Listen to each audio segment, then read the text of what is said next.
മായാമയൂരം. രചന, അവതരണം ഋതു. എല്ലാവരും ചേർന്നാണ് ഭക്ഷണം കഴിക്കാനിരുന്നത്. മായയുടെ വലതുഭാഗത്തായി ആൽബിയിരുന്നു. അത് കണ്ട് പിള്ളേരെല്ലാം മുഖം കൂർപ്പിച്ചുകൊണ്ട് നോക്കുന്നുണ്ട്. ഇതെന്താ ഇങ്ങനെ? ആദത്തിനാവട്ടെ നേരെ മുന്നിലുള്ള കാഴ്ച കണ്ട് ഇരിഞ്ഞു കയറി. അവൻ എന്തിനാ മായയുടെ അടുത്ത് ഇത്രയും അധികാരം എടുക്കുന്നത് എന്ന് എത്ര ആലോചിച്ചിട്ടും മനസ്സിലായില്ല. ആൽബിയുടെ ചുണ്ടിൽ ചിരിയായിരുന്നു. മായയ്ക്കാവട്ടെ ആരെയും നോക്കാൻ കഴിഞ്ഞില്ല. ഭക്ഷണമൊന്നും ഇറങ്ങാത്തതുപോലെ. മുന്നിലിരിക്കുന്ന ആദത്തിൻ്റെ നോട്ടം അറിയുന്നുണ്ട്. പേടി അരികിലിരിക്കുന്നവനെയാണ്. എങ്ങനെയാണ് പ്രതികരിക്കുക എന്ന് അറിയില്ലല്ലോ. അവൾ പ്ലേറ്റിൽ കൈയിട്ടിരുന്ന് ഇളക്കി. ആൽബി പെട്ടെന്ന് അവൻ്റെ ഇളം കൈകൊണ്ട് മായയുടെ ചുരിദാർ ടോപ്പിനിടയിലൂടെ വിരലിട്ടൊന്ന് നുള്ളി. കുടിച്ചുകൊണ്ടിരുന്ന ചായ നെറുകയിൽ കയറി അവൾക്കാകെ ഇക്കിള് വന്നു. ഞെട്ടിക്കൊണ്ട് തല ചെരിച്ചു നോക്കിയപ്പോൾ കള്ളത്തരവും കൊണ്ട് അങ്ങനെ ചിരിക്കുവാണ് അവൻ. വെള്ളം കുടിക്കുവെണ്ണേ, വേണ്ടാത്ത ഓരോ കാര്യം ഓർക്കാതെ. അവൻ നെറുകൻ തലയിൽ തട്ടിക്കൊടുക്കുമ്പോൾ ചിത്രയുടെ കണ്ണ് ബുൾസൈ പോലായി. ആദം ദേഷ്യം നിയന്ത്രിക്കാൻ പാടുപെട്ടു. മുഷ്ടി ചുരുട്ടി. മുഖമാകെ ചുവന്നു വന്നു. മായ ദയനീയമായി ആൽബിയെ നോക്കി. നോക്കി നിൽക്കാതെ ആ വെള്ളം കുടിക്കുമോളെ. വല്യമ്മച്ചി പറഞ്ഞതും ആൽബി ഒരു ഗ്ലാസ് വെള്ളം എടുത്ത് അവളുടെ ചുണ്ടോട് ചേർത്ത് വച്ചു.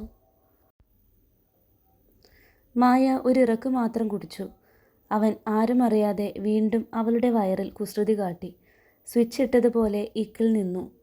അവൾ ആകെ പരവേശപ്പെട്ടു പോയി. ഇറങ്ങി ഓടാനും പറ്റില്ല, ഇരിക്കാനും പറ്റില്ല എന്ന അവസ്ഥ. ആ, ഇപ്പോൾ പോയല്ലോ. പെട്ടെന്ന് കഴിച്ചില്ലേ വീണ്ടും ഇക്കിൾ വരും. എന്താ വരണോ? ആൽബി അവളുടെ ചെവിയോരത്ത് സ്വകാര്യം പോലെ പറഞ്ഞു. അവൾ പെട്ടെന്ന് മുഖം തിരിച്ചു. വിയർപ്പ് തുള്ളികൾ കഴുത്തിലൂടെ ഒഴുകാൻ തുടങ്ങി. അച്ചായ, എനിക്കേ ഒരു കാര്യം പറയാനുണ്ട്. എങ്ങോട്ടും പോകൂലല്ലോ? ത്രേസ്യാമ്മ ഭക്ഷണം കഴിച്ച് എഴുന്നേൽക്കുന്നതിനിടയിൽ ചോദിച്ചു. എന്നതാ കാര്യം? കഴിച്ചിട്ട് എഴുന്നേൽക്ക്, എന്നിട്ട് പറയാം. ആദത്തിനെ നോക്കി കണ്ണിറുക്കിക്കൊണ്ട് അവർ അടുക്കളയിലേക്ക് പോയി.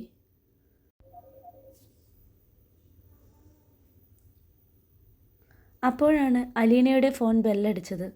ഡി, കാർത്തിയാണ്. ചിത്രയോടും അച്ചുവിനോടും അലീന പറഞ്ഞു. അവൾ ഫോൺ ചെവിയോട് ചേർത്ത് അവനുമായി സംസാരിച്ചു. വീട്ടിലേക്ക് വരാനുള്ള വഴി ലൊക്കേഷൻ അയച്ചു കൊടുത്തു. നമുക്ക് അങ്ങോട്ട് കൂട്ടാൻ പോവായിരുന്നു, ചിത്ര നിരാശയോടെ പറഞ്ഞു. അതൊന്നും വേണ്ട എന്ന് അവൻ ഇന്നലെ തന്നെ പറഞ്ഞതാ. ഇങ്ങോട്ട് തന്നെയല്ലേ വരുന്നേ? അച്ചു പറഞ്ഞപ്പോൾ ചിത്ര തലയാട്ടി. എല്ലാവരും കഴിച്ചെഴുന്നേറ്റു. ആൽബി മായയെ തന്നെ നോക്കുകയായിരുന്നു. ആ നോട്ടത്തെ നേരിടാനാകാതെ അവൾ മുകളിലേക്ക് കയറിപ്പോയി. കൂടെ ബാക്കി 3 പേരും. ആൻ്റണി ആൽബിയോട് എന്തൊക്കെയോ കാര്യങ്ങൾ സംസാരിച്ചു കൊണ്ടിരുന്നപ്പോഴാണ് ത്രേസ്യാമ്മ അങ്ങോട്ടേക്ക് ചെന്നത്. അവൾ ചുറ്റും നോക്കി. ആദം സോഫയിലായി മാറിയിരിക്കുന്നുണ്ട്.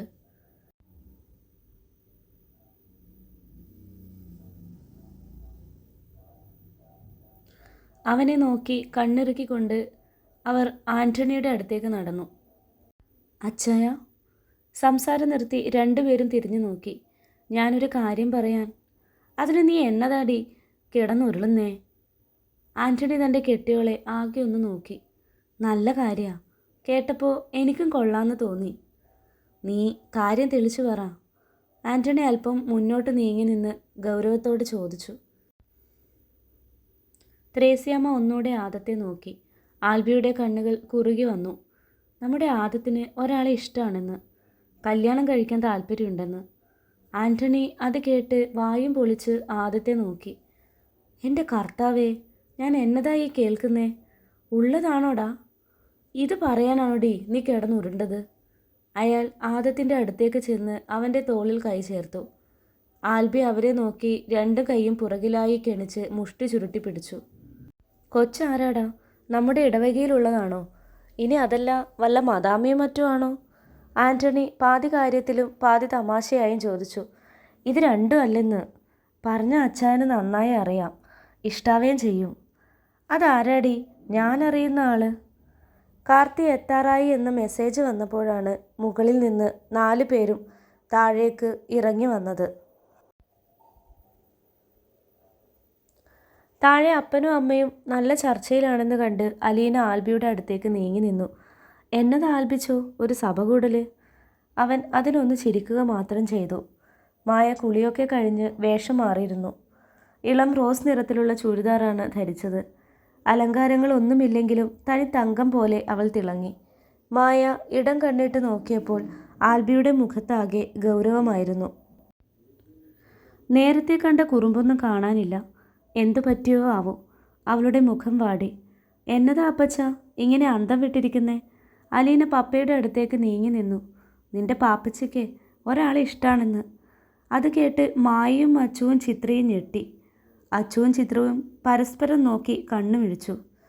മായയുടെ നോട്ടം മുഴുവൻ ആൽബിയിലാണ്. അവനാണെങ്കിൽ മറ്റെങ്ങോ നോക്കി നിൽപ്പാണ്. നെഞ്ചിടിപ്പിൻ്റെ പിടപ്പ് അവൾക്ക് തന്നെ കേൾക്കാം. താൻ വിചാരിച്ചതാവല്ലേ എന്ന് മനസ്സുരുകി പ്രാർത്ഥിക്കാനേ കഴിഞ്ഞുള്ളൂ. ആരാ പാപ്പച്ചി ആള്? അലീന ഉത്സാഹത്തോടെ അവൻ്റെ കൈ രണ്ടും കൂട്ടിപ്പിടിച്ച് നിലത്തിരുന്നു. അവൾക്ക് അത്രയേറെ സന്തോഷം തോന്നിയിരുന്നു. വിവാഹമൊന്നും വേണ്ടെന്ന് പറഞ്ഞ് അമേരിക്കയിലേക്ക് പോയതാ. അപ്പോൾ ഒരാൾ ഇഷ്ടമാണെന്നൊക്കെ പറഞ്ഞാൽ സന്തോഷം തോന്നില്ലേ?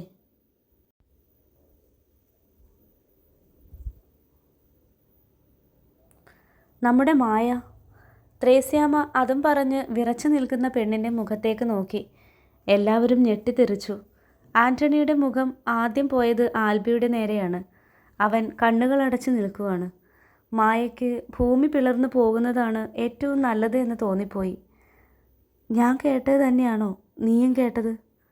ചിത്ര അച്ചുവിൻ്റെ കൈ ചേർത്ത് പിടിച്ചുകൊണ്ട് ചോദിച്ചു. ഏറെക്കുറെ അതൊന്നാവൻ തന്നെയാ സാധ്യത. ഇവൻ ഇന്ന് വാങ്ങിച്ചിട്ടേ പോവുള്ളൂ. നീ ആ മുഖം നോക്കിയേ. ചിത്ര കണ്ണുകൊണ്ട് അച്ചുവിന് കാട്ടിക്കൊടുത്തു. ആൽബിയുടെ മുഖമാകെ ചുവന്നു തുടുത്തു. എനിക്ക് നല്ലതായിട്ടാണ് തോന്നിയേ.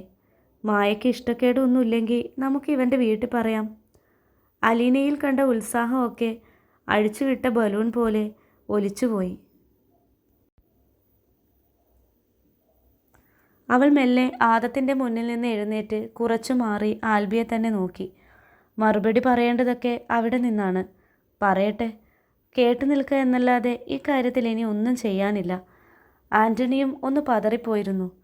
ആദം എല്ലാവരെയും ഒന്ന് നോക്കി. ത്രേസ്യാമ്മയുടെ മുഖത്തൊഴികെ സന്തോഷം ആരിലും കണ്ടില്ല. അവൻ്റെ നെറ്റി ചുളിഞ്ഞു വന്നു.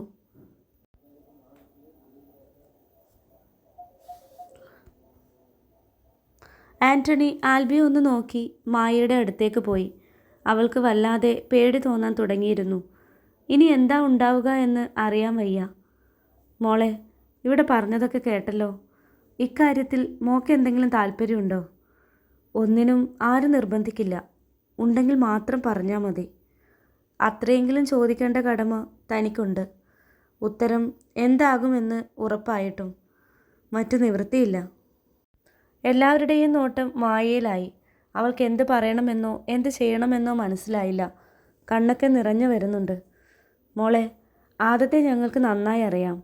നിന്നെ പൊന്നുപോലെ നോക്കും. പിന്നെ നമ്മുടെ കുടുംബത്തിലെ ആരും ജാതിയും മതവും ഒന്നും നോക്കാറില്ല. ആ ഒരു വിഷമം വേണ്ട. നിന്നെ എൻ്റെ സ്വന്തം മോളെ പോലെ ഞാൻ കണ്ടിട്ടുള്ളൂ.